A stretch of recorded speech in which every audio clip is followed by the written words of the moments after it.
A conta-gotas. Passagem de Rafah para o Egito é aberta e primeiros estrangeiros fogem da guerra. Brasileiros ainda aguardam. Triste, a gente tá triste porque nós não vamos conseguir sair daqui hoje. Sem limites. Israel bombardeia pelo segundo dia seguido o campo de refugiados de Jabalia, o maior de Gaza. Hasta la vista. Decisão do TSE condena novamente Bolsonaro e deixa General Braga Neto inelegível até 2030. Contra o crime organizado, Forças Armadas vão atuar nos portos e aeroportos de São Paulo e Rio de Janeiro. O ICL Notícias, segunda edição, está no ar.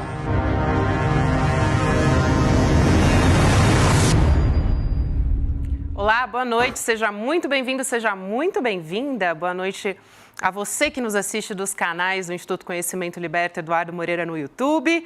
ICL Notícias, segunda edição, está no ar. A partir de agora você fica muito bem informado, muito bem informada.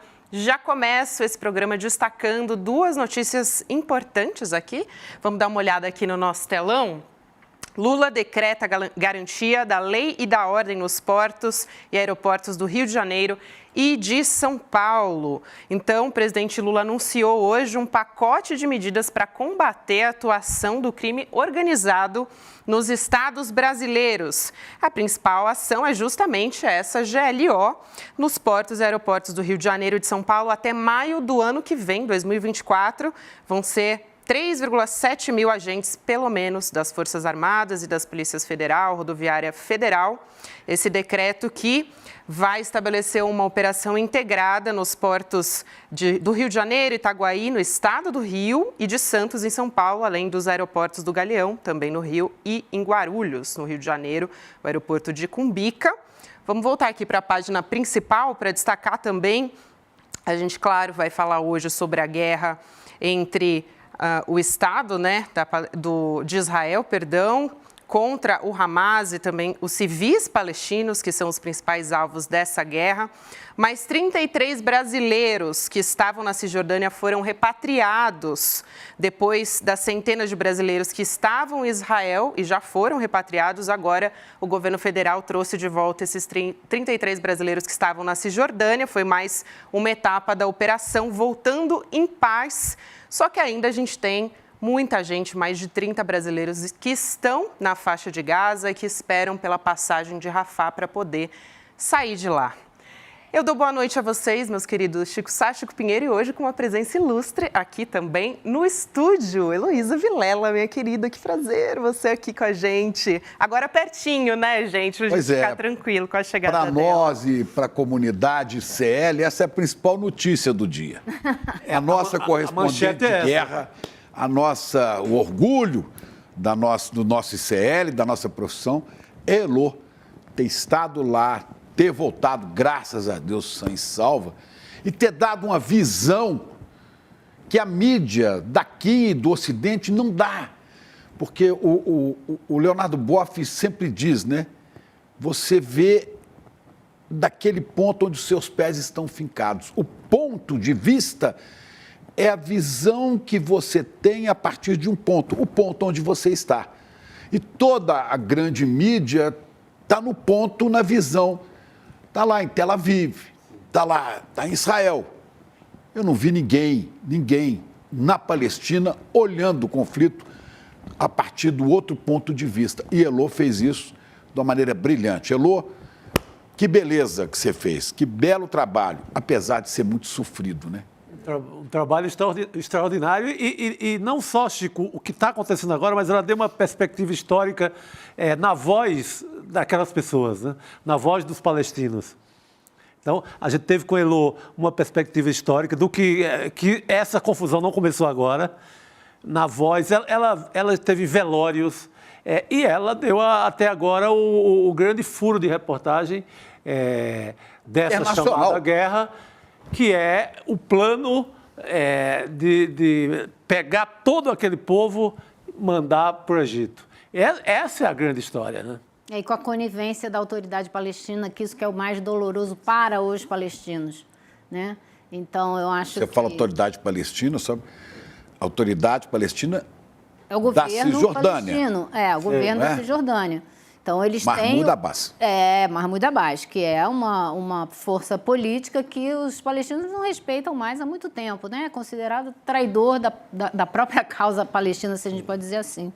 Então, eu acho que foi fundamental o ICL tomar essa decisão de cobrir a partir da Palestina para a gente saber o que se passa lá, porque eles são muito mal retratados no mundo há muitas décadas, né? E a grande gratidão deles, porque eles viam, eu mandava as páginas do site, muitas vezes eu fiz a transmissão ao vivo aqui com vocês e eles estavam lá acompanhando no telefone, então eles tinham amigos para traduzir e o grande sentimento deles era de gratidão por alguém estar contando o lado deles da história. A ver esse tipo de noticiário, não é isso? Porque eles não são ouvidos.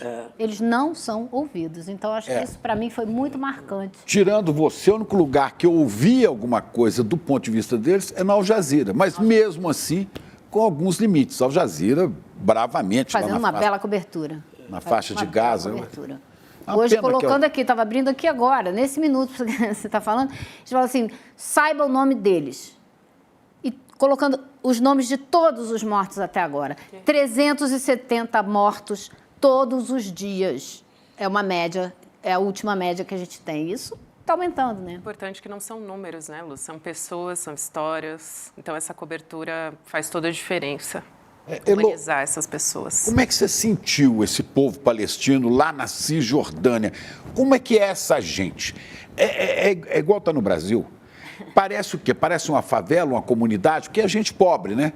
Ou parece um bairro pobre de São Paulo, de Belo Horizonte ou do Rio? Tem de tudo. Ramallah é uma cidade incrível, uma cidade... Ramallah é uma capital, né? É uma capital importante, é a sede, como a gente já falou várias vezes aqui, né? É a sede do governo, da autoridade palestina e é também onde estão as representações dos organismos internacionais. Então, é uma cidade muito interessante, onde você respira história, né? A cultura do povo palestino, a alimentação deles, a culinária deles também, a comida mediterrânea, que é maravilhosa, e eles fazem com muito orgulho. E tem um outro aspecto que eu estava conversando hoje com o Lindener Pareto, nosso professor de história aqui, e que eu só me dei conta depois de alguns dias como que o olho da gente percorre o povo palestino com muita intimidade. É uma população muito morena, sabe, de cabelo Parece preto. Brasileiro, né? Parece muito, muito. E parece na maneira de receber a gente também. Eu não posso reclamar, eu fui recebida com o maior carinho, com a maior hospitalidade. Né? Eu soube até que num dos lugares que eu tive muito frequentemente lá, que o dono expulsou 2 jornalistas essa semana, porque um deles chegou lá e queria sair entrevistando um europeu, com aquela empáfia. Chegou lá e queria entrevistar todo mundo no restaurante dele sem pedir licença, primeiro.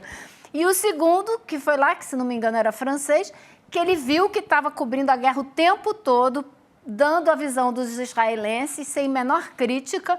Ele falou, aqui não, você pode se retirar, muito obrigada, até a próxima. Enfim, então eu me senti muito bem, muito à vontade, acho que a gente tem uma empatia com eles muito fácil, é um povo que se comunica com a gente, apesar da barreira da linguagem, muito bem. Você dormiu em casa deles, né? Dormi em casa de família palestina, comida com eles. Aliás, eu vi uma coisa, rapidinho aqui, a maneira como os filhos cumprimentam o pai, né?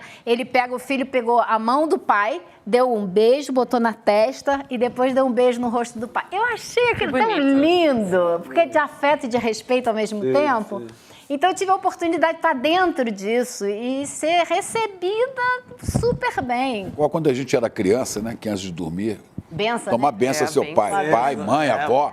Benção pai, benção mãe, benção avó. Até hoje, quando eu volto lá, mesmo... A minha família também. Você ainda toma benção, não tem mais a quem tomar benção, então toma benção. Meu pai ligava todo sábado para todo mundo, nós somos 8 filhos, né? Ele ligava para todo mundo para dar a benção do fim de semana, depois que ele faleceu, agora é minha mãe que faz isso.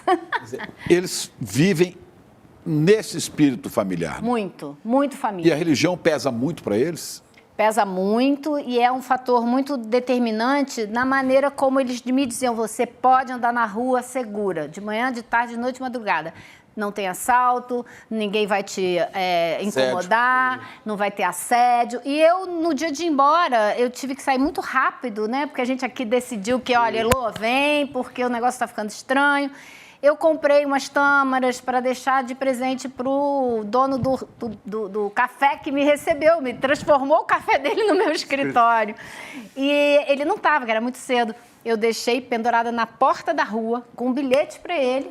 3 horas depois ele me ligou para agradecer, porque ninguém pega. Ninguém pega, tá lá, ninguém furtou, ficou lá. Então, realmente, é muito bacana. Eu voltei de lá com um afeto enorme pelas pessoas que eu conheci, até brasileiros palestinos também conheci. Agora, muito tensos?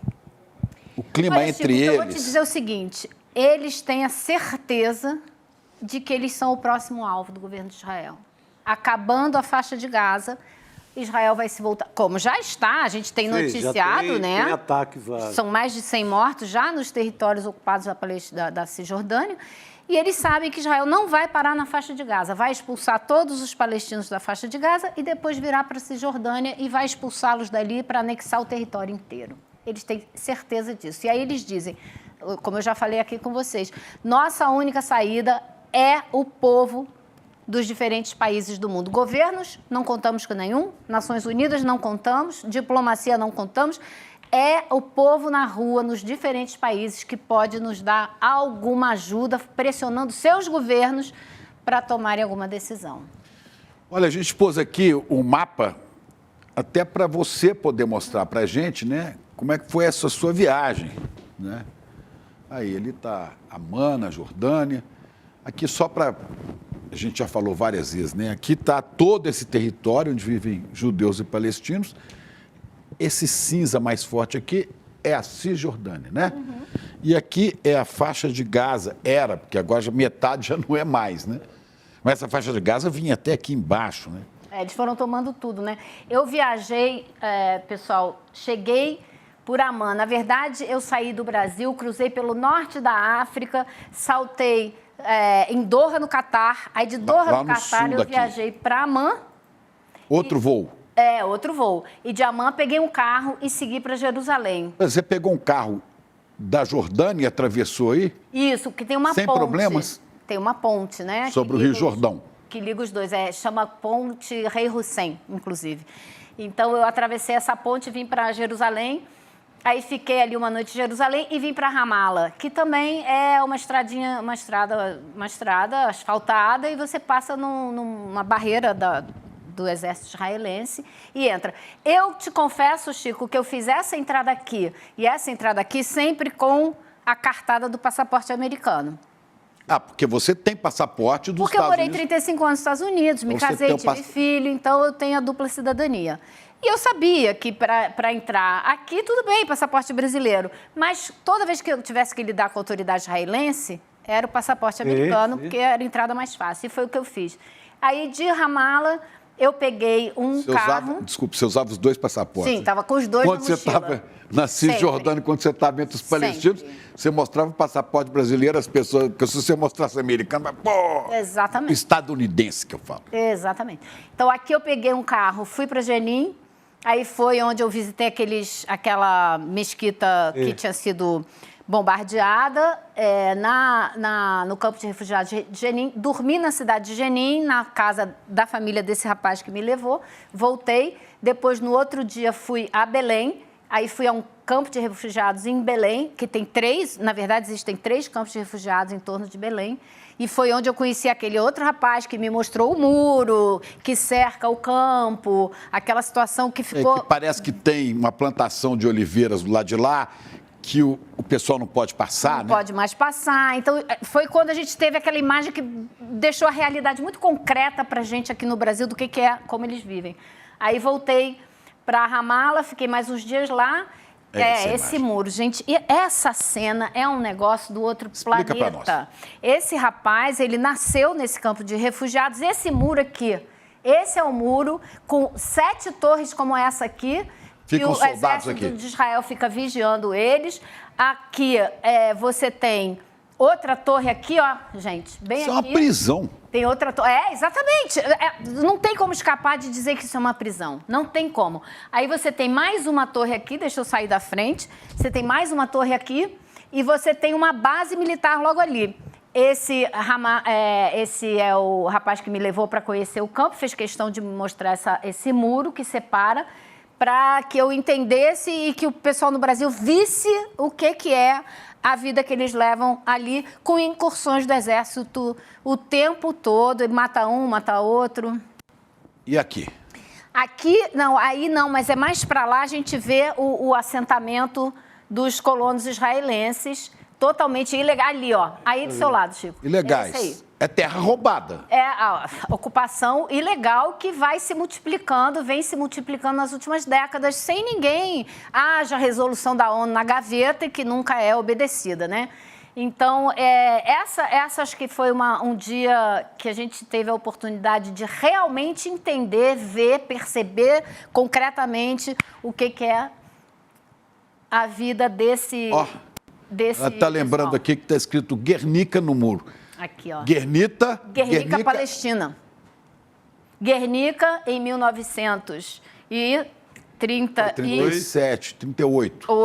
38. E Palestina, 1948, que é o ano de criação do Estado de Israel. Guernica é uma cidade do norte, uma vila do norte da Espanha, onde os nazistas fizeram um bombardeio com autorização do ditador Franco, da Espanha, destruíram tudo, mataram muitos civis e virou um dos quadros mais célebres do mundo, que é o Guernica do Picasso.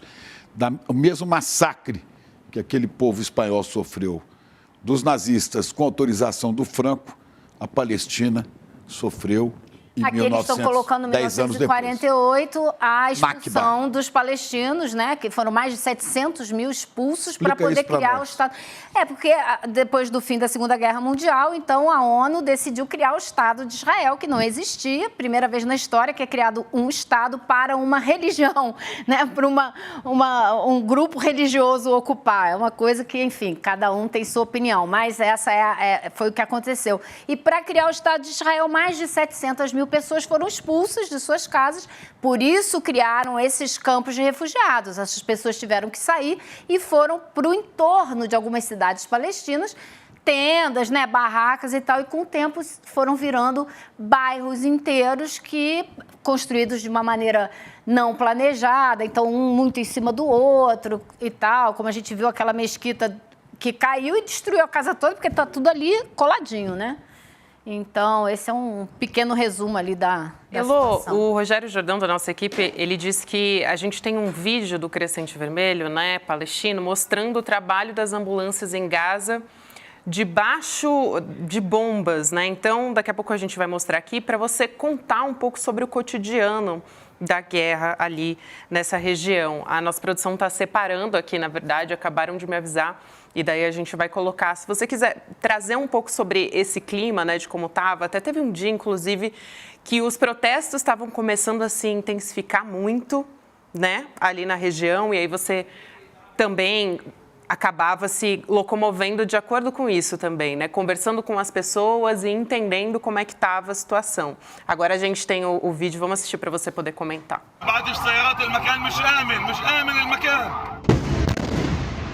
هيا قدامنا قدام.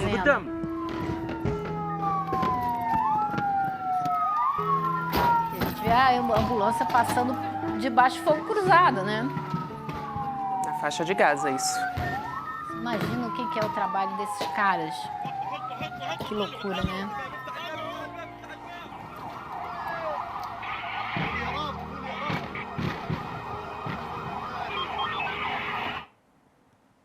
Aí, Elo, você estava na Cisjordânia, né? Estava bem diferente ali da faixa de Gaza.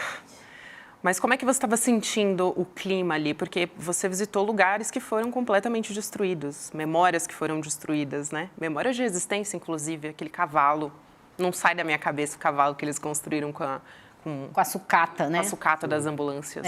Esse vídeo realmente é muito impressionante, porque a gente sabe que vários voluntários do Médicos Sem Fronteiras estão correndo risco. A gente sabe que vários funcionários da ONU já foram assassinados, jornalistas, né? Muita gente que já perdeu a vida tentando trabalhar ali. Esse é o cavalo que a Jenin. Gabi estava... isso é no campo de Jenin, que eles construíram com sucata porque o cavalo representa liberdade e altivez, né? E é um símbolo para eles. É um símbolo importantíssimo, a maneira de se expressar ali, de dizer que apesar de tudo a gente ainda sonha com a liberdade, sonha com ter autonomia. E o Estado de Israel, o Exército de Israel, não só faz incursões, como foi lá e arrancou isso. Que tinha imagem das vítimas, que objetivo militar pode ser esse aí, a não ser você aniquilar... afrontar, né? Afrontar a simbologia toda, afrontar... o subjetivo, né? Minando as pessoas, né? Minando a alma das pessoas. É você tomar o território e matar pessoas e cultura. Essa cultura não pode sobreviver. É o apagamento da cultura, dizer você não tem direito nem de sonhar em um dia ser livre e autônomo. E a questão é importante que não é, ao contrário do que muita gente pensa, uma questão religiosa. Você me corrija se eu estiver errado. A questão é disputa de poder e de território. Claro. Forte disputa. Tanto eu tenho um vídeo aí que eu pedi para separar, de uns rabinos judeus. Olha o que o pessoal do exército, né? Nós estamos procurando um vídeo ali. O pessoal do exército de Israel faz com rabinos. Por quê? Porque esses rabinos, né, chamados assídicos, olha aí, como eles não são sionistas, olha aí, olha o rabino aí, olha soldado, Gente. Olha a brutalidade. Aumenta a tela, põe inteira.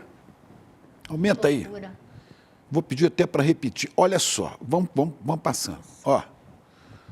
Gente, que país é esse? Que exército é esse? É judeu contra judeu. É porque este rabino aqui, que é um judeu ortodoxo, um judeu tradicional, né? Como ele não concorda com Netanyahu, como ele não concorda com a brutalidade... Ele não concorda nem com a existência do Estado de Israel, Chico. Eles são contra a existência do Estado de Israel. Eles acham errado ter sido criado o Estado de Israel. Eles não concordam. Olha aí, é assim que são tratados aqueles que não se submetem, né, à brutalidade, ao genocídio, né, à arrogância, ao egoísmo. Agora, se ele faz isso com um rabino, imagina o que ele faz com um palestino. Isso ele já mete a bala logo, né? Então é essa a discussão. É incrível. Não é? A gente tem... Pode continuar, Chico. Há discordâncias até de você comigo em relação a ponto de vista sobre ações do Hamas. Mas, de qualquer maneira, hoje o consulado de Israel aqui em São Paulo exibiu um vídeo do ataque do Hamas ao kibbutz, destruindo, matando pessoas e tal, para tentar contrabalançar. Fazendo a sua propaganda, né? Porque não é possível você equiparar a intensidade da brutalidade. Mas eu considero que extrapola o Hamas quando ele parte para esse tipo de ação contra pessoas que não são, né, militares e não são militantes exatamente dessa causa sionista. Mas você veja que quando eles defendem, que eu falo eles mesmo, a turma do Netanyahu, a turma sionista, quando defende o interesse deles, é com brutalidade até contra um rabino, né? Assídico, que é essa tendência, é um pensamento judaico, mas de rabinos, né? O assídico tem como característica uma devoção fervorosa a Deus, a Javé, né? E para celebrar a alegria religiosa. Eles são pessoas alegres. Quer dizer, ninguém pode ser alegre vendo essa grosseria, essa brutalidade, essa ocupação de território. Então... eu acho, Chico, a única coisa assim que eu fico muito incomodada é o fato de que a gente não pode esquecer que o Hamas era também uma força política que foi eleita no voto popular. E quando foi eleita, Estados Unidos e Israel não reconheceram a vitória. Como fazem com a Venezuela, como fazem onde acham que a força que é eleita não lhes agrada, como se tivessem esse direito. E a partir daí, não trataram mais o Hamas como uma força política que deveria ter sido chamada para negociar, com a qual deveria haver uma relação diplomática. Não. Então, eles foram muito empurrados para uma saída militar. Mas isso é uma outra discussão, né? Acho que hoje em dia não dá nem mais para ficar discutindo o que aconteceu naquele dia 7, sem colocar isso, né, num contexto muito maior, como fez o Guterres, né, o secretário-geral da ONU, que disse que o Hamas não nasceu num vácuo. Né? Claro. E Elô, inclusive hoje de madrugada, foi bombardeado, inclusive pelo segundo dia consecutivo, né, o campo de refugiados em Jabalia. A gente está vendo imagens agora, né, do campo de refugiados. E Israel diz que o ataque tinha como alvo, claro, como eles sempre justificam, né, um líder do Hamas. Mas é evidente que não é só isso. Olha a quantidade de civis e mortos. É a mesma alegação para os hospitais. Tem gente do Hamas escondido lá. É a mesma história. Qual que é o sentido, Elô? Porque não é a primeira vez, né, que isso acontece, de bombardear um campo de refugiados. Quantas pessoas estarão soterradas aí que você nem conta os mortos? Imagina, esse é o maior campo de refugiados de Gaza. O maior de todos. Bombardeado 2 dias seguidos. A gente tem, inclusive, imagens para mostrar o tamanho. Como que isso pode ser justificado? Aí, ó, o tamanho do campo de refugiados. É o maior, né, Lu? Que fica ali dentro da faixa de Gaza. Maior. Como que você pode justificar procurar uma pessoa dessa maneira? Vamos matar todo mundo para achar um, né? Inclusive, tem um dado produzido pela Al Jazeera, que, como a gente disse, tem feito uma cobertura importantíssima, né, do massacre cometido por Israel em Gaza. E aí a gente tem um cálculo do massacre de Gaza em números. Olha aí que a nossa produção traduziu: a cada hora 42 bombas lançadas, 12 prédios destruídos, 15 pessoas mortas, 35 pessoas feridas. Quer dizer, uma pessoa morta a cada 4 minutos. Esse é o resultado da guerra, do massacre que a gente tem assistido diariamente. É inacreditável. É uma pena que a Al Jazeera ela não é transmitida em português para que fosse mais acessível às pessoas aqui. Mas há duas, há uma em árabe, uma emissão em árabe e há uma em inglês. Que dá para, se você não sabe inglês, pelas imagens dá para você entender mais ou menos o que está acontecendo. Mas tem as legendas, tudo em inglês, né? Você pode acessar pelo YouTube. Você botando Al Jazeera no YouTube, tem Al Jazeera English, em inglês. Você consegue assistir. Mas você tem uma visão da guerra que você nunca vai ter nas TVs do Ocidente. Não mesmo. Ô, Elô, você acha que o plano é extermínio mesmo? Ou tem outra palavra a essa altura? Como é que você... Eu acho que é uma combinação de redução da população palestina ao máximo, com esse genocídio que eles estão promovendo, mas depois de tomada territorial mesmo. A faixa de Gaza será anexada por Israel, a não ser que alguma coisa mude drasticamente no curso... O caminho é esse. Mas o caminho é esse, a solução final é essa. E depois de tomar a Cisjordânia também. Então, o objetivo como a gente já havia conversado sobre isso, e agora os jornais israelenses estão falando, que o caminho é expulsar todo mundo para o Egito. Sim. E depois pegar o pessoal que está na Cisjordânia e expulsar todo mundo para a Jordânia. Caramba. A gente vai assistir isso, o mundo vai permitir isso? É espalhar... O mundo vai continuar permitindo isso, né? Poxa. É gente que vai chegar no Egito, mas que já perdeu a casa, que já perdeu todos os seus pertences, que já perdeu seu ambiente, sua raiz cultural, será jogado como um lixo jogado no terreno do vizinho. Não é? Num deserto, numa área de deserto do Egito. Vão ser jogados lá e na Jordânia. Sem rumo, verdadeiros párias. Não é? Alguém mandou uma mensagem aqui que eu acho interessante. Serão odiados pelas populações desses países, porque vão ser um bando de pessoas sem condição de viver, sem emprego, sem relações, né? Então, você ainda vai criar um grupo de pessoas para serem, ainda por cima, rechaçadas pelas populações desses países. É uma legião já... Demonizada de cara, né? Condenada de cara. E é incrível que a humanidade dita civilizada, que com tanta veemência e com toda a razão, condenou a perseguição aos judeus pelo regime nazista, agora assista isso impassivelmente. Não, né? Ninguém se toca. Está vendo debaixo dos nossos olhos, nas redes digitais. Você está vendo o que estão fazendo com o povo, com crianças, com tudo. E é isso que... mas o Hamas fez isso. Bom, eu condeno a ação, exclusivamente a ação do Hamas. Eu não digo que é um grupo terrorista, porque eu acho que ele não foi criado para ser terrorista. Eu acho que as ações extrapolam. Há explicação para isso? Certamente há. Dizia, eu citei aqui um dia desse, o dramaturgo Bertolt Brecht, né? Muito se fala do Rio, que violenta, arrebenta tudo, mas poucos sabem, ninguém diz, das margens que o oprimem. Quer dizer, o Rio está sendo oprimido, o Rio, no caso da faixa de Gaza, está sendo oprimido violentamente e ele explode. Agora, eu não justifico que as pessoas, em reação a isso, eu acho que não há justificativa, não sei se você entende, para a violência contra pessoas aparentemente inocentes, né? Se fosse guerra é outra coisa. Embora eu tenha explicação para isso. Chama de guerra o que está acontecendo, eu estava pensando nisso hoje, né? A gente também chama de guerra o que está acontecendo na faixa de Gaza hoje, né? Mas guerra implica a ideia de que existem duas forças mais ou menos equivalentes se degladiando, o que não é o caso, né? Existe um Estado poderoso com armamentos mais modernos e letais que o mundo já produziu. Tem bomba nuclear. Atacando uma população civil indefesa. Jogando fósforo branco. Sim. Que equivale mais ou menos a napalm que foi usado no Vietnã. Exatamente. Que é uma coisa que adere e queima as pessoas. E que é proibido internacionalmente.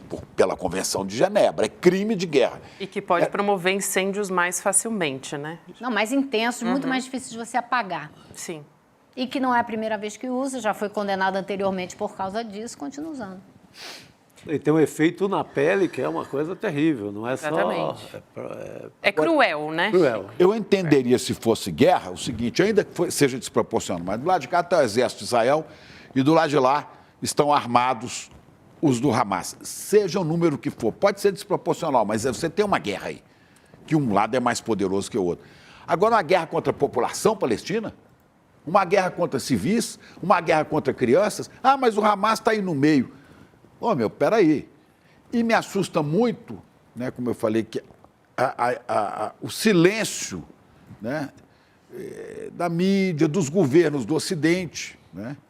Olha, o povo não, o povo está indo para as ruas. Está indo para as ruas em Londres, em Berlim, nos Estados Unidos, né? Isso é fundamental. Inclusive judeus. Acho que vocês já falaram aqui Turquia, ontem, né, a respeito da falta... E na Turquia é uma loucura. Mas eu acho que vocês já comentaram que ontem a falta de resposta mais efetiva dos governos árabes, né? Que foi é uma coisa que incomoda muito os palestinos. Não é? Eles sentem falta de uma pressão, uma posição, de fato.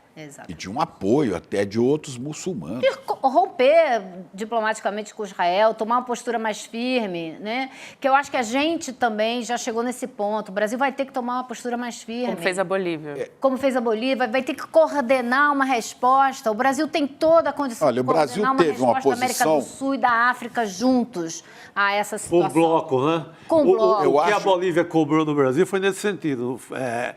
O Brasil que se mete ali na rotina, no dia a dia, no comércio, por que não, nesse momento, também não lidera um bloco da América Latina? Estou com a Bolívia. Eu acho que o Brasil teve uma posição muito importante no Conselho de Segurança. Ora, quase vencemos. Fomos derrotados por um voto de um país covarde que usa da sua força sempre a favor da morte, que é os Estados Unidos. Ele é conivente, no mundo inteiro. Não é conivente, vivem de guerra desde o fim da Segunda Guerra Mundial. Exatamente. Vivem de guerra, vivem de arma. Onde você tem uma guerra, os estadunidenses estão metidos lá, com seus governos, seja qual for. Quando não são os promotores da guerra, né? Em geral não criam a guerra para vender suas armas. Qualquer uma que você mexer, né? Estão sempre... Agora eles têm duas grandes guerras ao mesmo tempo e sem falar nas menores. Estão faturando muito, né? Foi o único país que efetivamente votou contra uma resolução brilhantemente preparada, equilibrada, paciente do Brasil.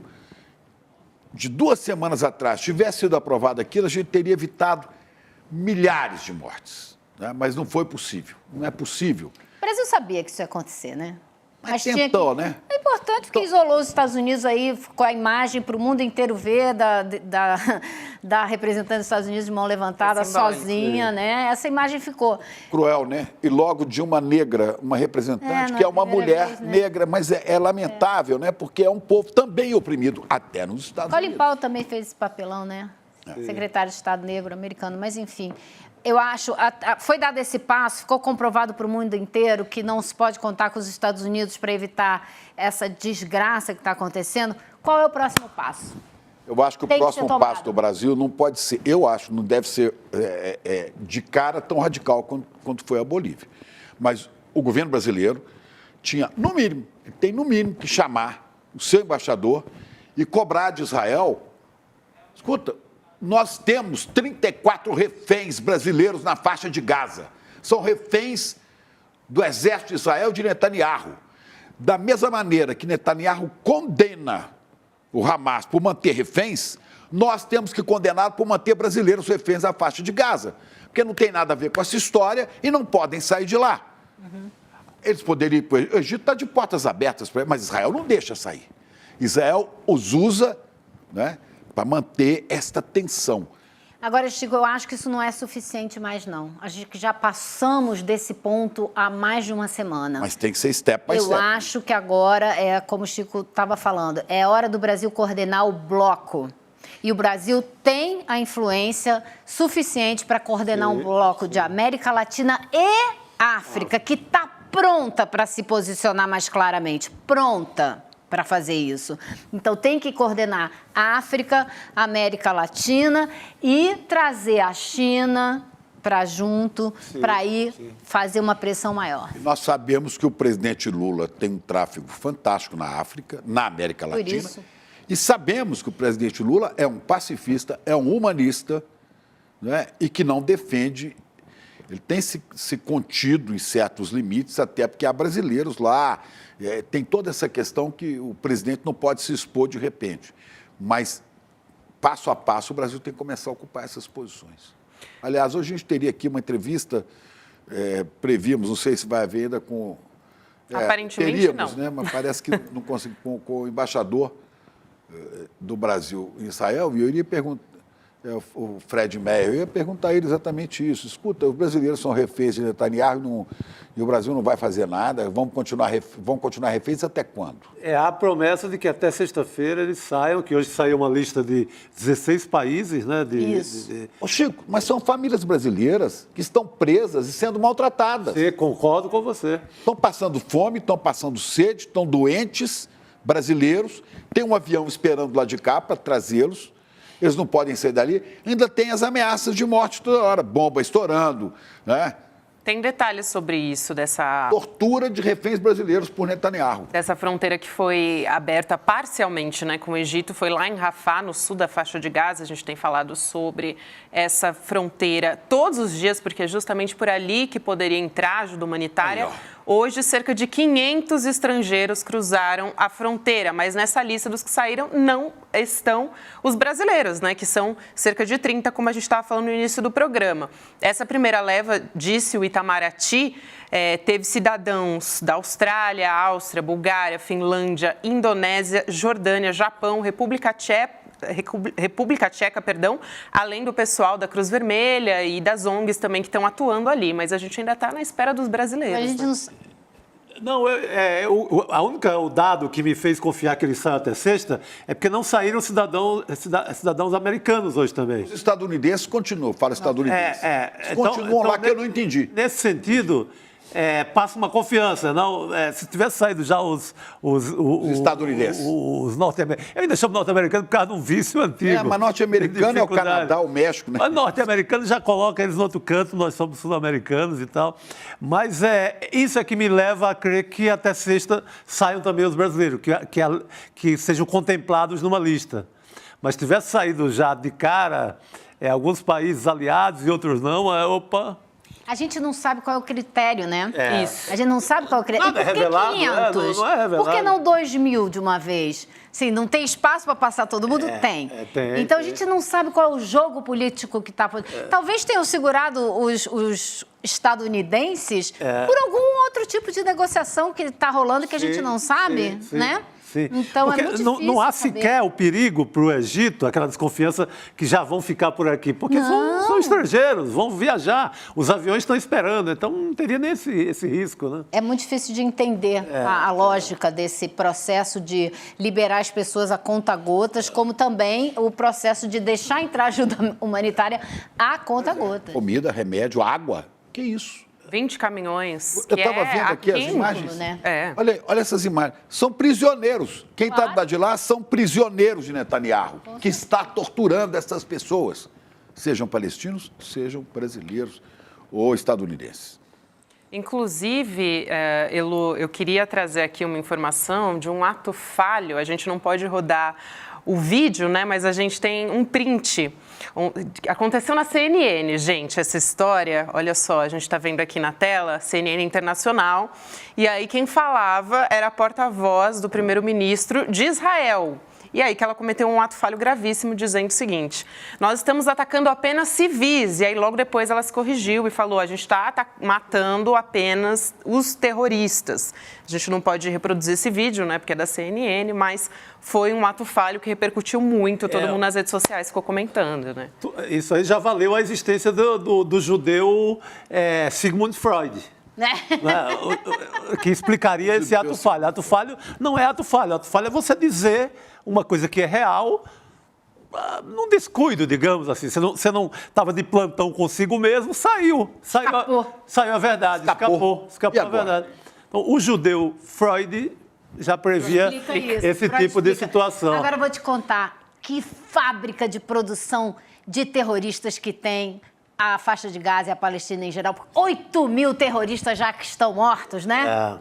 Nunca vi a fábrica de produção de terrorista tão eficiente como essa. 8.000 terroristas. É surreal, né? Faça-me um favor, né? Terrorista de 2 meses de idade, terrorista de 1 ano, terrorista de 3. Né? Grávidas, mulheres, idosos, crianças.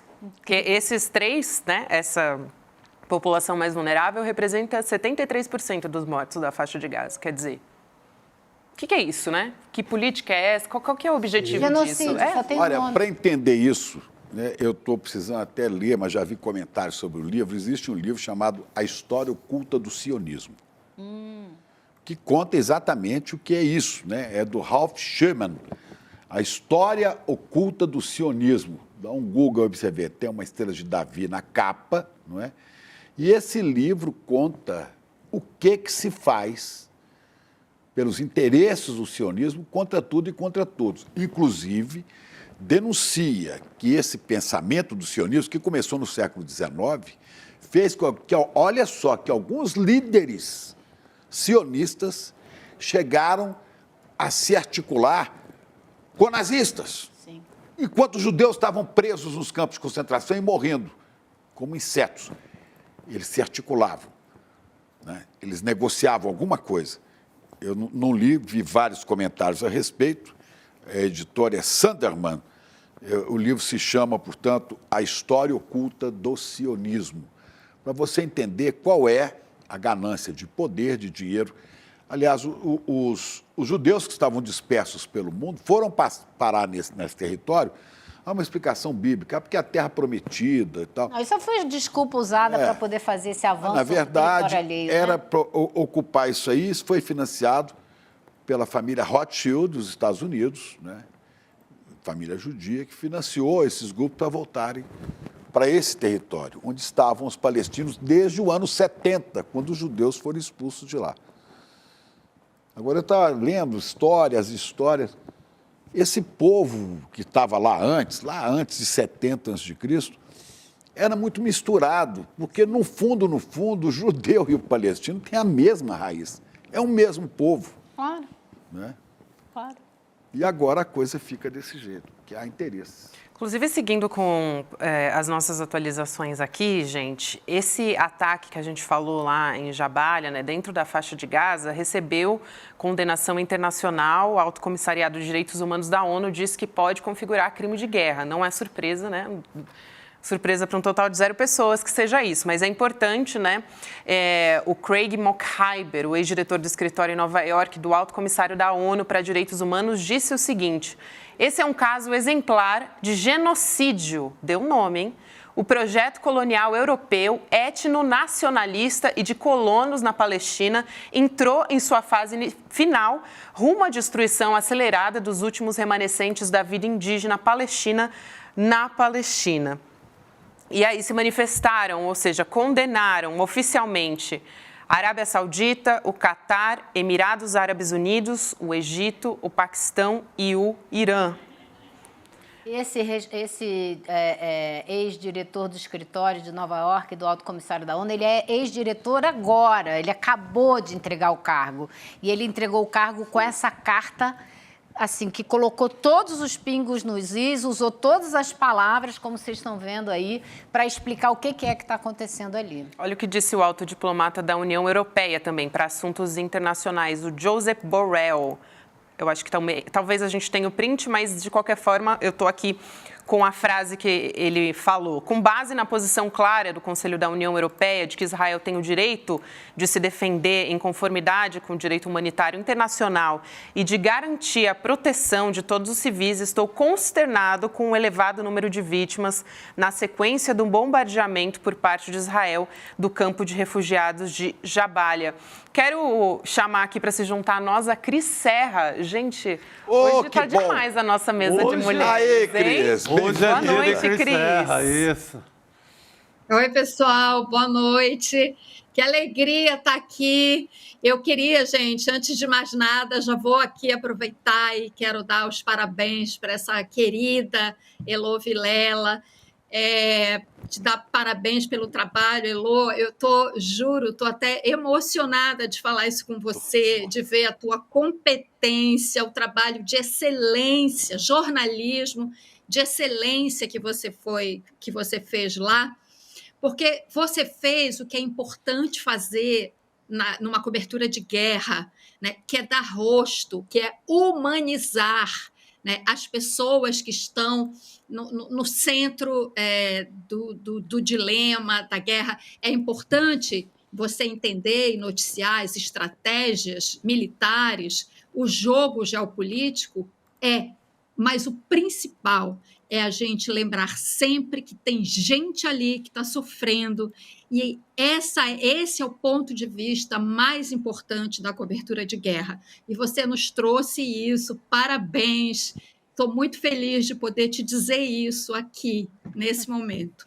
Obrigada, Cris. Eu acho que assim, é isso aí mesmo, né? Não dá para ficar fazendo cobertura de jogos de guerra, joguinho de war. Não se trata disso, né? São as pessoas que estão lá e é isso que interessa. E eu acho que é isso que o ICL me deu a oportunidade de fazer, né? Vamos lembrar que a gente não é uma grande empresa de telecomunicação com 50 mil pessoas, um orçamento gigantesco. Não, a gente é uma empresa pequena, mas é um grupo comprometido com um lado dessa história, né? Comprometido com as pessoas que não têm voz, comprometido com as pessoas que estão sofrendo esse massacre. Então, eu fui agraciada com essa oportunidade e aprendi demais com o povo palestino, aprendi demais com essa viagem e tô doida para voltar lá assim que a gente tiver condição para ver o resultado, quando essa loucura, com essa marcha da insanidade terminar. Eu posso só me juntar, Cris, porque assim, o nosso chat, Elo, desde que você chegou, as pessoas estão assim, muito felizes de ter você aqui na bancada junto com a gente. Então, vou ler alguns comentários aqui. A Ieda Nascimento dizendo: eu estou com meu afeto renovado, Elo, por ter você aqui. Flaus Limoeiro, grato pela Heloísa representar o Brasil no território palestino, mais do que a comunidade séria. Ele diz o Brasil, levar um pouco do nosso carinho e empatia pelos palestinos. Reginaldo Ribeiro, Elo, parabéns pelo seu trabalho, assim como disse a Cris. José Leonel, tem que escrever um livro, hein, Elo Vilela? Tem muito que contar. Já ficou aqui, já deixou aqui a dica pra você. Mais aulinhas de como a gente escreve um livro, porque essa experiência ainda não tenho, né? Mas, olha, eu me sinto muito aqui em família, primeiro porque eu adoro vocês, né? Mas, segundo, lembrando uma coisa, nós três trabalhamos juntos, no mesmo tempo, nós somos contemporâneos na Globo. Sim, verdade. E quando a gente estava na Globo, a gente reconhecia no trabalho de uma, no trabalho de outra, sempre uma visão humana. Eu nunca vi vocês fazerem um jornalismo burocrático e atrelado ao poder. Nunca vi a Cris fazer isso cobrindo Brasília, nem você. Apesar de ter sido obrigada mais de uma vez a trocar o texto da minha matéria pela direção da empresa, onde eu tinha escrito o ativista palestino, eu fui obrigada a falar o terrorista palestino. Então, esse Você já cobria palestino naquela época? Já, você estava nos Estados Nova Unidos. York, né? Então, mas antes disso, você trabalhou aqui no Brasil também. Não, nunca. Você já começou a... Oi, Eloy, parece que esse ponto aí do manual continua valendo, viu? Exatamente. Porque então, o que eu tenho que visto o manual funcionando do mesmo jeito, não mudou nada. Exatamente. Então, Cris, eu queria saber como é que você está vendo aí a possibilidade de saída política para essa situação. Como é que você está vendo o posicionamento do governo brasileiro? Eu conversei com muita gente de ontem para hoje, depois que eu voltei, e tem gente que acha que o Brasil está indo bem, negociando, tem gente que acha que é um absurdo não ter se colocado com mais força até agora. Eu queria saber como é que você está vendo isso tudo aí. Oi, Elo, eu acho que o governo brasileiro tem ido bem. Ele está, acho que de ontem para hoje, ou talvez amanhã, não, hoje, né? Terminou a presidência dele à frente do Conselho de Segurança da ONU. Hoje. Então, naquela posição, o governo brasileiro tinha que manter, né, tinha que procurar o equilíbrio, né?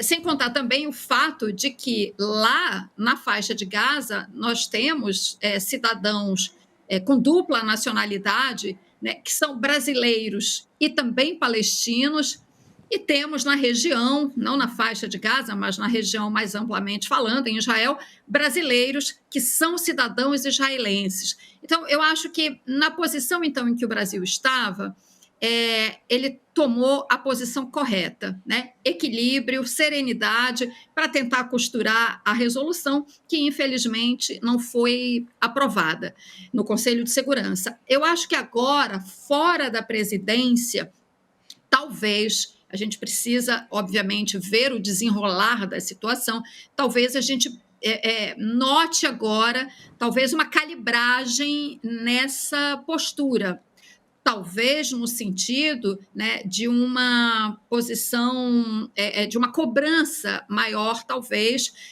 a Israel. Eu acho que se abre agora essa possibilidade, né? Porque, claro, nós já estamos diante de um genocídio, né? Também, quando o Brasil estava à frente do Conselho de Segurança, tentando costurar a resolução, né, a ofensiva militar, o ataque militar de Israel não tinha assumido, embora já fosse, né, desproporcional, não tinha assumido a feição que ele assumiu nos últimos dias de um genocídio. Vocês estavam trazendo há pouco a posição de um ex-alto funcionário da ONU, o porta-voz do Fundo das Nações Unidas para a Infância disse ontem, em Genebra, que a faixa de Gaza se transformou num cemitério de crianças. Né? Então, o que nós estamos assistindo agora, de fato, é um processo de genocídio. E para que não paire nenhuma dúvida sobre isso, basta lembrar, por exemplo, nos anos 90, na Guerra dos Balcãs, houve uma situação lá de massacre de 8.000 pessoas num vilarejo, né? As forças sérvias atacaram o vilarejo, mataram mulheres, idosos, crianças. Foram cerca de 8.000 pessoas massacradas nesse ataque, na Guerra dos Balcãs, que é o número que nós estamos vendo agora já, né? Que já passa de 8.000. Né? Eu sei que não se mede vidas por números, né? Mas nesse debate que a gente está travando sobre a total desproporcionalidade do ataque militar de Israel, é importante a gente trazer referências. esse ataque que eu mencionei na Guerra dos Balcãs foi considerado um genocídio. Então, nós estamos, sem dúvida nenhuma, diante de um genocídio, e é por isso que eu acho que talvez a gente possa ver uma calibragem, uma pequena mudança na posição do governo brasileiro. E, Cris, falando na posição do governo brasileiro, hoje foram resgatados, eu comentei lá no início do programa, 33 brasileiros, né, da Cisjordânia. A gente tem, inclusive, o vídeo, a produção está separando aqui nesse momento. Vou pedir para quando tiver ok, eles me avisam. Vamos colocar agora, vamos assistir como é que foi. Então, dizer de onde vocês são no Brasil? E de onde vocês são?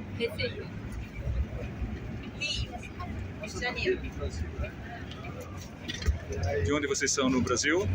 Santa Catarina, Barra Velha. Sou de Brasília. De onde vocês são no Brasil? Fortaleza. Fortaleza. Volta a casa. De onde vocês são no Brasil? Vai, amor. É abençoada por Deus. Amém. Antes de passar para a Cris, Elô, você conhece uma dessas pessoas, né? Eu pessoalmente não, mas as pessoas que eu conheci lá em Ramallah me identificaram essa mulher que está no vídeo aí agora, de óculos, como uma brasileira que estava lá, que era casada, se separou, estava vivendo de fazer, entre outras coisas, fazer limpeza, estava com uma criança e que está conseguindo voltar para o Brasil agora. E o que eu acho que aconteceu com muitas dessas pessoas que estão nesse ônibus é que elas queriam muito sair de lá e não tinham nem as condições financeiras, algumas delas. E o governo brasileiro, então, conseguiu pegar essas pessoas, colocar todas juntas no mesmo transporte e tirar de lá, ainda bem, né? Ainda bem. Graças ao prefeito de Sorocaba. Segundo o folclore, o prefeito de Sorocaba... Se alguém não entendeu a piada, porque é uma brasileira que chegou na primeira leva, chegou e agradeceu o prefeito de Sorocaba que tinha mandado um avião buscá-la, né? Pois é. E você vê gente do Brasil inteiro aí, né? Até conterrâneos do Ceará, de todos os lugares. De tudo quanto é canto. É isso aí. Inclusive, eu estou aqui acompanhando, né? Enquanto a gente conversa, eu fico o tempo inteiro atualizando o site do Al Jazeera, que está fazendo essa cobertura minuto a minuto. O Médicos Sem Fronteiras disse que 22 funcionários do Médicos Sem Fronteiras, né, no MSF, podem sair de Gaza, deixar Gaza. O grupo humanitário disse que o pessoal estava lá desde o dia 7 de outubro e uma nova equipe, incluindo uma médica especializada, já foi identificada e está pronta para entrar em Gaza assim que a situação permitir, para apoiar a resposta humanitária e médica. Então, eles têm que fazer esse trânsito, né? Todas essas pessoas que estão trabalhando ali em ajuda humanitária, só que a gente sabe que é muito difícil essa entrada ali por Rafah. Imagina a coragem de entrar lá agora, né? Sim, não, e as condições de trabalho. Estavam fazendo cirurgia com a luz, a lanterninha do celular. Então... Operando crianças, amputando pernas e fazendo cirurgia sem anestesia. Sabe o que é isso? Porque não tem anestesia. Então, teria que ter garantido essas condições humanitárias, de fazer uma cirurgia, de cuidar dos feridos. Saíram apenas 81 pessoas. Em situações mais alarmantes, assim, digamos, de saúde, mas o hospital está apinhado de gente. Falando em hospital, desculpa até te interromper, Chico, mas eu achei uma notícia muito grave aqui. O Ministério da Saúde disse que Israel bombardeou uma maternidade no hospital Al-Elou, de Gaza. Então, ataques aéreos de Israel atingiram uma maternidade num hospital lotado de mulheres, né, uma maternidade, e também funcionários da equipe médica na cidade de Gaza. Isso foi o que disse o porta-voz do Ministério da Saúde palestino, uma informação oficial da Palestina. E aí, agora há pouco, ele falou com a imprensa sobre isso e disse que a maternidade foi transferida do principal hospital Al-Shifa de Gaza para o hospital Tawat Al-Helou, o último dos quais foi bombardeado agora. Então, ele disse que Israel está sufocando o sistema de saúde, interrompeu a entrega de suplementos, né, de medicamentos e combustível e inundou Al-Shifa com milhares de feridos, forçando esses profissionais do Ministério da Saúde a transferir os serviços de maternidade para o hospital Tawat Al-Helou e abrir espaço para mais feridos. E agora a gente tem aí mais uma notícia de um bombardeio. Assim, eles chamaram de bombardeios, né, na verdade, pelo que eu estou entendendo aqui, porque eu estou traduzindo aqui a informação, mas eles tiveram que receber essas pessoas, esses pacientes, do hospital que foi bombardeado, e aí o Hospital Maternidade ficou completamente lotado por conta dessas pessoas, né? E aí eles fazem um apelo para que a comunidade internacional, para que todas as pessoas intervenham de forma urgente para deter Israel e proteger os hospitais que estão numa situação de calamidade aqui. Esses fatos... Não, eu queria te perguntar, Cris, o que você acha que falta para que o mundo se mobilize, né? O que mais falta acontecer para que os governos façam? Porque da ONU, eu não sei você, mas eu realmente não espero mais nada. Não, eu também concordo com você. A ONU está completamente paralisada, imobilizada por causa dos Estados Unidos, né? Que usam e abusam do poder de veto e são aliados incondicionais de Israel. Agora, esses fatos, isso que a Gabi acabou de relatar, tudo isso se coaduna com uma estratégia que está claríssima, né? Que é de asfixia, de sufocamento do território, né? De deixar aquelas pessoas numa situação tão catastrófica, né?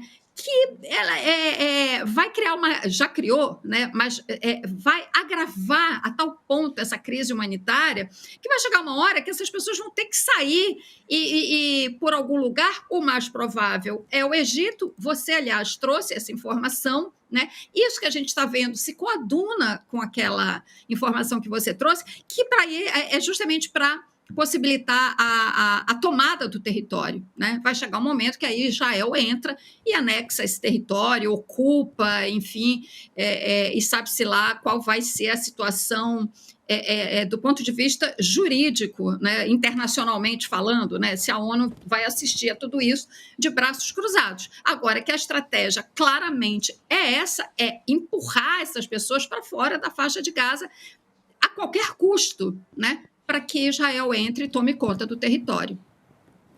Olha só, também quem se pronunciou foi a França. O ministro de Relações Exteriores da França disse que está profundamente preocupado por conta dos bombardeios em Jabalia, né, o campo de refugiados. É interessante, né, porque a França não deixou as pessoas, não queria que as pessoas se manifestassem. Sequer permitia manifestações lá nas ruas. Não só isso, o Macron foi lá falar com o Netanyahu, fazer o beijamão lá com o Netanyahu e disse depois que todo o esforço de guerra que os países da Europa estavam utilizando para enfrentar o Estado Islâmico deviam ser reorientados para combater o Hamas.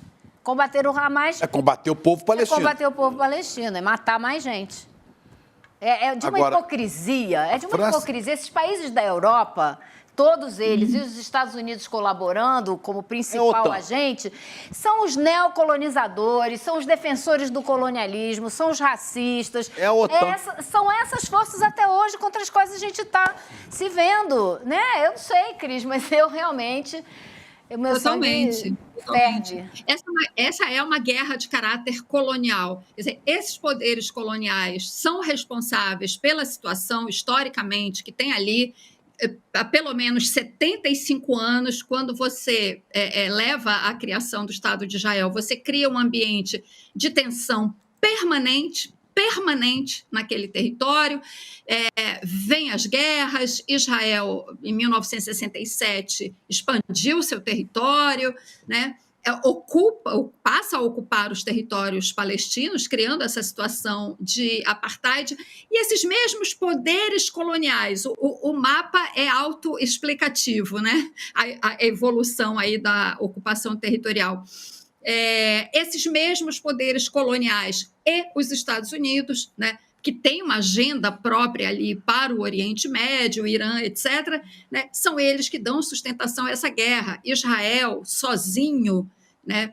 Sem esse suporte. Eu não digo que Israel não teria a ousadia de fazer o ataque que fez, né? Mas a perspectiva que a gente tem agora é de uma guerra de efeito prolongado, né? A gente vê essa total inação diante deste genocídio, e isto nós não veríamos se Israel não tivesse o suporte, a retaguarda, né? o seu reforço de poder bélico, né? Os Estados Unidos estão mandando dinheiro para reforçar o poderio bélico de Israel, né? Então, Israel não faria o que está fazendo neste momento, este genocídio, se não tivesse essa retaguarda destes poderes coloniais. Exatamente. Mais um país que se pronunciou, inclusive, foi a Argentina, né? O Ministério das Relações Exteriores da Argentina condenando um bombardeio de Israel contra os palestinos, né? Os refugiados, na verdade, ali no campo de Jabalia. É interessante pensar nisso porque a Argentina está aí na iminência, né, de um processo também de eleição que é muito preocupante da extrema-direita e a gente não sabe como é que vai ser, quer dizer, a gente sabe, né, o que esperar dos posicionamentos da Argentina se, e a gente espera que não, o Javier Milei for eleito. Acabei de identificar aqui o posicionamento da Argentina agora há pouco também. Mas e Milei é um risco. A gente acha que não, porque fala um monte de asneira, um monte de estupidez. Esse dia achavam isso de Bolsonaro também, né? Essa semana ele estava numa entrevista e ele estava falando com um repórter, eu vi, foi anteontem. E ele falou assim, peraí, para de falar comigo, para de... Eram espíritos, seres, não sei se é o cachorro dele, que já morreu, estavam falando. Aí ele falava com o repórter que o entrevistava, ele falava assim, pois você está me perguntando aqui, mas eles não me deixam pensar. Porque eles estão falando na minha cabeça. Quer dizer, esse imbecil ou louco está em vias de ser presidente da Argentina. Agora você vê como é a progressão da extrema-direita mundial, né? Se você pegar apenas dos Estados Unidos, Brasil e Argentina, você teve Trump, que era considerado um palhaço, né?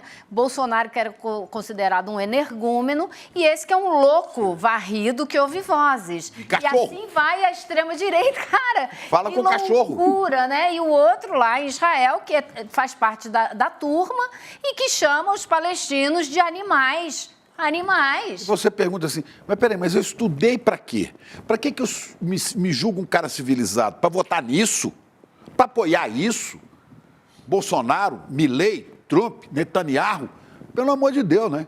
Quer dizer, eu creio que nós chegamos a um nível de inteligência, de conhecimento, que não podemos permitir esse tipo de domínio político desses imbecis. Eu, infelizmente, acho que não, Chico. Acho que a humanidade, enquanto humanidade, desenvolveu tecnologias incríveis, chegou à Lua, depois inventou a internet, mas como humanidade não evoluiu nada. Tem um amigo meu que fala, eu não acredito mais na humanidade, pelo menos no atacado não, no varejo ainda acredito. Ainda tem alguns exemplares, né, que se salvam. Diz o doutor João Gabriel Afonso. Desculpa, Cris, eu não estou no melhor dos meus humores, sabe? Nenhum de nós está, mas a gente ri. Eu te entendo, Elô, eu te entendo. Ô, Elô, deixa eu aproveitar papo aqui de repórter para repórter, rápido, não sei aqui o tempo, não quero... Por favor, Cris, vai lá. Eu posso perder essa oportunidade, Elô. E eu sei que você já falou aqui um pouco antes, eu peguei um pedaço aqui da sua conversa, eu estava aqui acompanhando, mas não peguei desde o comecinho. Mas eu queria que você falasse, qual foi a maior dificuldade que você teve nessa cobertura? Pergunta difícil. A Elô pensando, foram várias.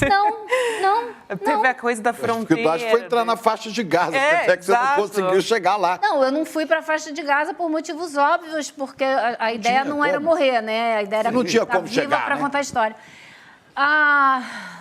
Dificuldade. De chegar a tempo da fronteira estar aberta, que eu fiquei sabendo. Foram coisas muito tolas diante da complexidade, né, diante da seriedade da situação. Eu acho até, Cris, que assim, você sabe, né? Como toda boa repórter, você sabe que a gente tem que trabalhar muito, mas a gente tem que dar sorte também, né? Então, eu acho que eu dei muita sorte nos contatos todos que eu fiz antes de ir, que me abriram contatos lá e que me puseram, só faltou me botar no colo, e me levaram para todo lugar. Eu tive uma relação rápida de amizade, de confiança de várias pessoas que imediatamente me colocaram nas situações e me levaram para o velório, me levaram para o campo de refugiados, me colocaram lado a lado com quem eu precisava estar para conhecer a história que estava acontecendo ali. E aí foi tudo muito rápido e muito Gente, desculpa desfazer o mito. Muito fácil. Sim. Muito fácil, porque as pessoas precisavam muito de falar, precisavam ter com quem falar. Você não precisava ir atrás. A notícia chegava para você. Contar a história. Você precisava ir nos lugares e quebrar um pouquinho daquela timidez, um pouquinho da resistência, muito pouco. Porque a necessidade deles de serem conhecidos pelo que são, pelas pessoas que são, pela vida que levam, é gigantesca. Porque o trabalho muito bem feito que o governo de Israel vem fazendo há décadas, de tratá-los como sub-humanos, como todos uns terroristas, como esses árabes, muçulmanos, como se isso os tornassem uma outra categoria de ser humano, é enorme. E eles precisam que a gente os conheça, eles precisam que a gente entenda como é que eles estão vivendo há décadas. Então, nesse sentido, foi muito fácil, porque é uma interação de pessoa a pessoa muito rápida, muito tranquila e, enfim, difícil é imaginar que eles estão todos lá. Difícil é imaginar o que pode acontecer com eles nos próximos dias, semanas e meses. Essa é a dificuldade, Cris. E é um contrassenso. Eu imaginei isso, Lô. Eu imaginei exatamente uma dificuldade no nível emocional, porque eu pensei nisso. Imagina uma jornalista estrangeira chegando lá, brasileira, o Brasil tem, né, as pessoas veem o Brasil como um país pacífico, etc. Eu fiquei imaginando, a Elô deve ter, quando chegou lá, as pessoas devem estar desesperadas para falar, né? Olha, nós somos... Alguém nos ouve, gente, nós somos gente. Imaginei isso. Exatamente. Quando eu estava saindo daqui, Cris, eu comecei a fazer um diário para o ICL Notícias. E no aeroporto de Brasília eu escrevi o meu primeiro texto. E eu terminava o texto falando, eu não sei o que eu vou encontrar lá, mas eu tenho certeza que eu vou voltar para um apartamento, para um teto, para uma cama, para uma comida. E que eu, com certeza, vou deixar lá um monte de gente que não vai ter isso, ou que daqui a pouco não vai ter. E o que eu escrevi no dia que eu saí é exatamente o que eu senti no dia que eu voltei. A minha aflição de saber que tem lá algumas pessoas que hoje eu conheço, mas que representam um conjunto de milhões de pessoas que vão passar, muito provavelmente, por essa situação. Agora, Elô, Cris, Chico, Gabi, eu tenho refletido muito sobre como é que essa guerra nos impacta, sobretudo porque nós temos acesso às imagens, às informações que há pouco tempo nós não tínhamos. As redes, que eu não chamo de redes sociais, redes digitais, social não tem nada nisso, nos trazem as informações e provocam mobilização no planeta. Mas eu estava pensando, Chico, que é o seguinte, nós temos gente aqui nesse país que vive a faixa de Gaza. E vou te dizer, e tão intensamente quanto os palestinos, por exemplo, os nossos povos originários, os povos indígenas. Há pouco tempo, agora menos, mas há pouco tempo, os indígenas brasileiros, sem que a informação chegasse à grande mídia, os indígenas brasileiros são dizimados pela política genocida do governo que passou aos montes, com garimpeiro, garimpos, envenenando os povos originários, que eram os antigos palestinos daqui, assim como os sionistas foram ocupando o território dos palestinos, os nossos antepassados começaram a ocupar aqui, desde a chegada de Cabral, foram ocupando os territórios dos povos indígenas. E hoje, se você olhar a história aqui em São Paulo, para você fazer a cultura do café aqui na Mogiana, olha como foram exterminados os índios. E que continua acontecendo hoje. Hoje, na Amazônia, no Pará, em Rondônia, né, Cris? Pois é, assim a como... A situação continua. Assim como no Complexo da Penha, no Complexo do Alemão, na Baixada de Santista, né, na região, as polícias continuam espancando, matando, e eles debaixo de fogo cruzado. Criminosos de um lado, poder público, bandido de outro. Quer dizer, nós temos que ver que Gaza está em qualquer lugar, né? E o sofrimento das pessoas, o sofrimento é o mesmo, porque quando você tem um filho, uma filha morta, né? Eu vi a história dos 3 médicos que morreram, né? Eu vi alguém comentando na televisão, você viu? Mas que coisa... E algum comentarista de TV, que eu não me lembro exatamente quem era, falou literalmente isso. É uma coisa absurda, é gente como a gente. Eu falo, opa, peraí, gente como a gente, como cara palha, branco como nós, da nossa classe social, e os outros que morrem todo dia, esses não são gente como a gente, né? Quer dizer, a gente precisa enxergar a Gaza que está na nossa cara, né? E não podemos descansar e parar de denunciar isso, né? Eu acho isso uma loucura. Perfeito. As nossas guerras, né? As guerras do Brasil, né? Tem até um documentário sobre isso. As guerras que começaram lá em 1500 e que nos chegam até hoje. Acaba de ser assassinado, dias atrás, um líder quilombola, no Maranhão. Um líder indígena que esteve na ONU agora, dias atrás, fazendo uma denúncia também, invasão de terras, foi assassinado, foi encontrado morto, supostamente por um afogamento, melhor dizendo, mas é muito estranho voltar de uma denúncia na ONU e o indígena morrer por afogamento, né? Os indígenas são conhecidos, né? Eles nascem e já estão nadando, né? A criança nasce, já está ali no rio. Enfim, então são as nossas guerras também, a gente não pode perder esse olhar aqui, com certeza. Acho que o Chico lembrou muito bem isso. Não tem a mãe de Santa, a Elorixá, que foi assassinada com vários tiros. O assunto já sumiu das pautas, né? Tem pouco tempo na Bahia, né? Não, quem ousou fazer reportagem, como o pessoal do Intercept, teve a reportagem censurada. Para você ter o nível de domínio do Poder Judiciário na Bahia, de chegar a esse ponto. Cris, muito obrigada por hoje, querida. Foi um prazer te ter aqui e muito feliz de ter 3 mulheres aqui se juntando a nós nessa achei bancada. muito chique. Venha para cá que a gente arranja mais uma cadeira aqui. Isso, vem aqui, por favor, no estúdio. A gente está te esperando. Vou por aí, me aguardem. Um prazer imenso, uma alegria enorme. Elô, mais uma vez, parabéns, bem-vinda. Um beijo, querida. Até semana que vem. Até mais, querida. A gente continua aqui, agora a gente vai voltar a falar um pouco sobre o Brasil.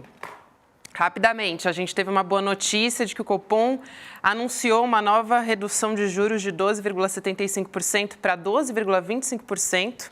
0,5. Mas ele não sai mais do que isso.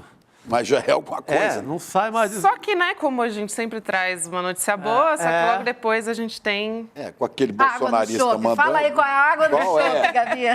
Não é bem uma notícia ruim, né? Mas a gente tem uma bomba, que eu já citei lá no início do programa, que foi esse decreto da garantia da lei da ordem em portos e aeroportos do Rio de Janeiro e de São Paulo. Duração que vai até maio de 2024, que é uma ação contra o crime organizado. Essa medida que abrange portos de Itaguaí, no Rio de Janeiro, Santos, São Paulo, Guarulhos, também São Paulo, Galeão, no Rio de Janeiro, e com decreto os militares das Forças Armadas vão atuar nesses locais. Vou chamar aqui o Guga Noblar para contar essa história para a gente.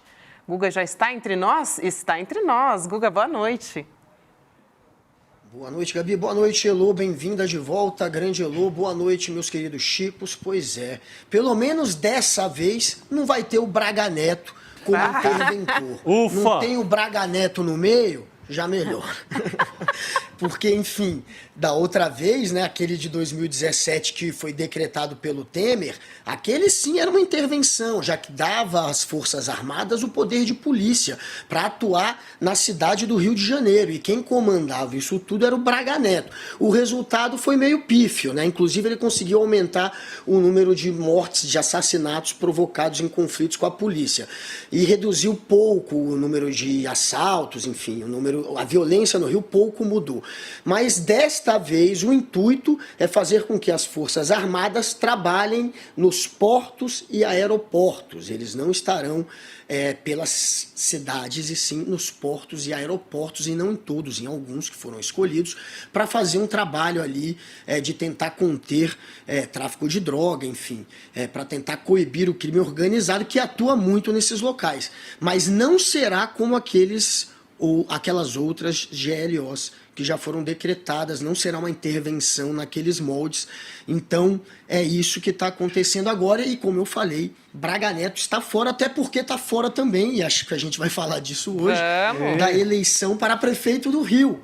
Perdeu a chance de se candidatar, já que se tornou inelegível. Então, temos uma notícia que não é tão boa, afinal de contas, nunca é bom a gente saber que a segurança está numa situação que precisa de uma intervenção, mas a notícia boa é que não tem o Braga Neto. Vamos para essa notícia, então, né? O Guga deu spoiler. Antes disso, né? Perdeu uma falar, eu quero lembrar que durante a ocupação a GLO do Braga Neto no Rio de Janeiro, né?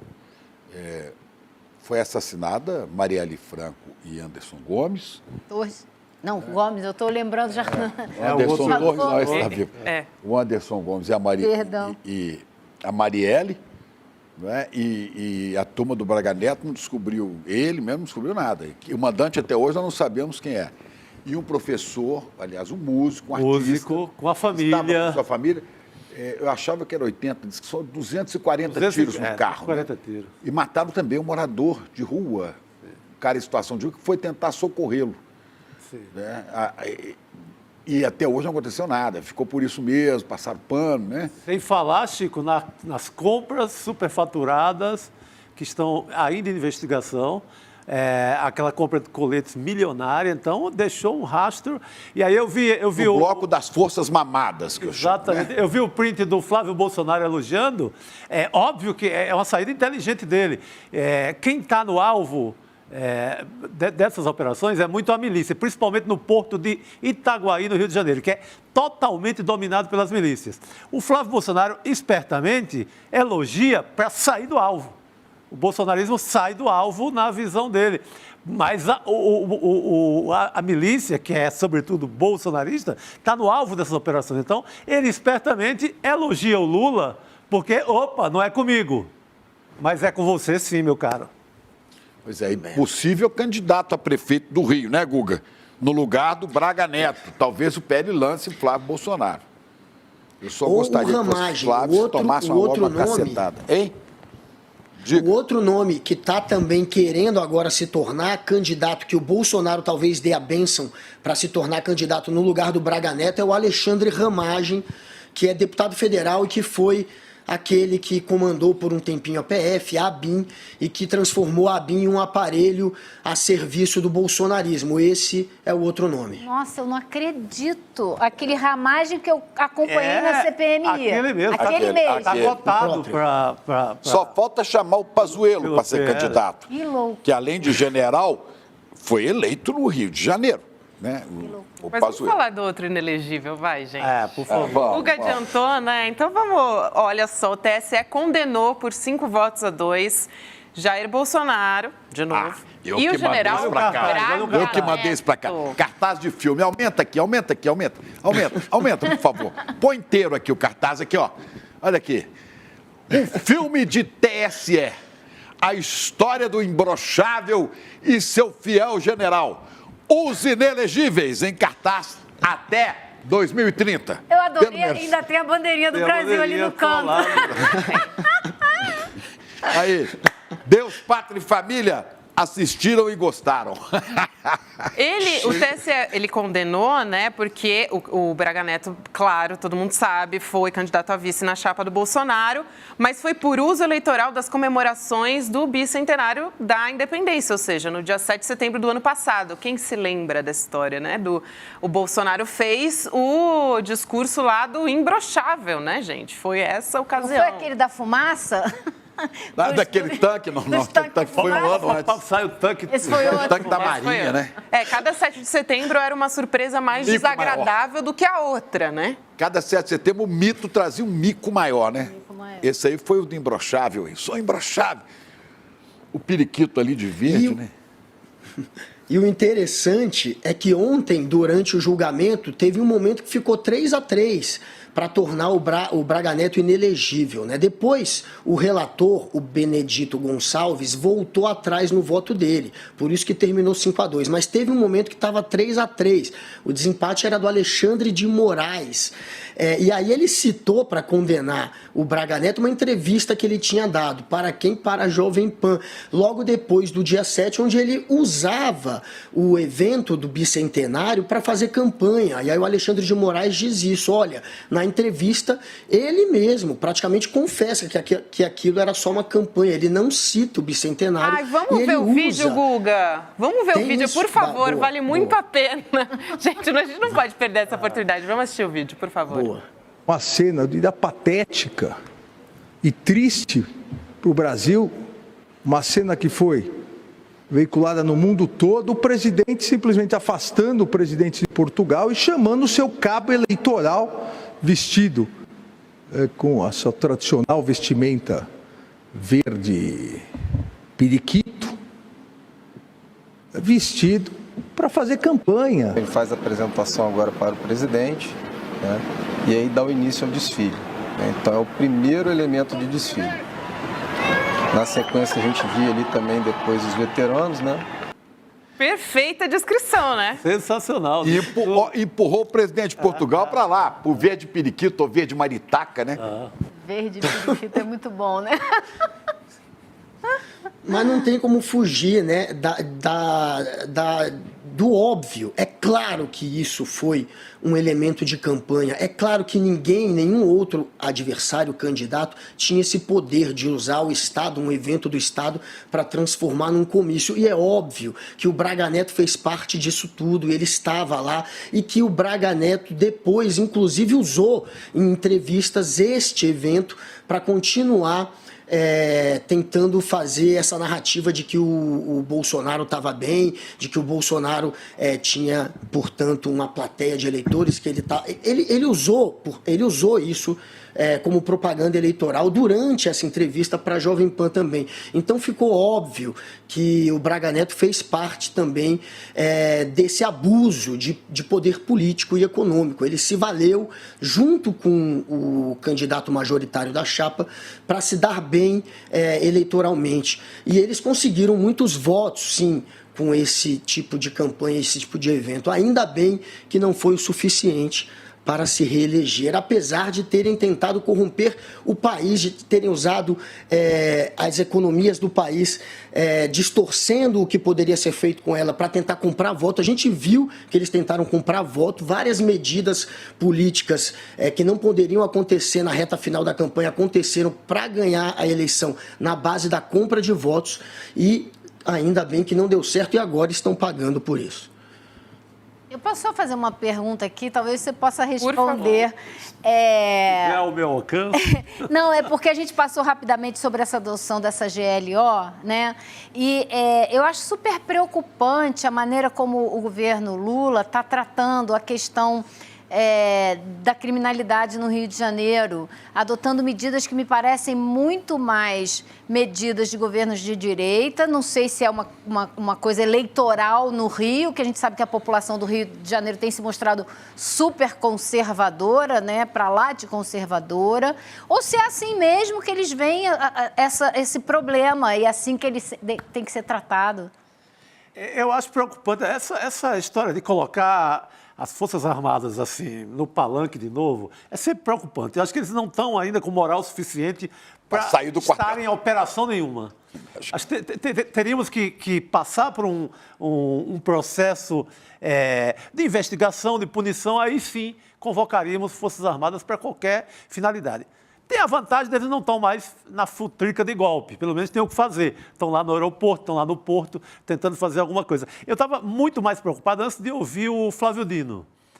Quando o Flávio Dino começa a apresentar, né, Guga, essa medida, ele se volta completamente para a Constituição e diz, os militares, Marinha, a aeronáutica está no aeroporto junto com a PF, porque o artigo tal da Constituição permite isso. Só seria possível eu ter aqui Polícia Federal agindo junto com um cara da aeronáutica se eu decretasse uma GLO. Senão, não tem como eu mandar esses caras, nem na questão de rubrica de orçamento, não tem como mandar os dois trabalharem junto no aeroporto. Então, eu vi um Flávio Dino muito técnico, justificando nos artigos da Constituição porque teria que recorrer a esse expediente. Aí eu fiquei mais tranquilo, mas é preocupante, né? Tem uma fachada muito política isso. E é preocupante porque as Forças Armadas, né, elas são criadas e treinadas para combater inimigos. Inimigos são aqueles que, se existem, de outro país te ameaçam e tal. Entre brasileiros não deve haver adversários, a criminosos tem que ser contido, mas aí tem que ter forças policiais, que nem devia ser polícia militar, devia ser forças policiais. Né? Mas aqui eu também temo muito, porque como eles são treinados para combater inimigos, passa um professor de música e o cara dá 240 tiros. Isso. Como aquele que a gente viu também entrando no condomínio, acho que em Niterói, e o militar viu o sujeito entrando, era um vizinho, fuzilou o cara, né? Porque... Você militarizar o projeto de segurança, né, Guga? Eu acho que isso é que eu estou tentando dizer. A preocupação é muito... Eu não sou uma pessoa que conhece esse assunto profundamente, mas eu acho preocupante. Tem uma péssima notícia, mas uma boa, mas uma péssima notícia também. Nosso tempo acabou, né? São 7h30.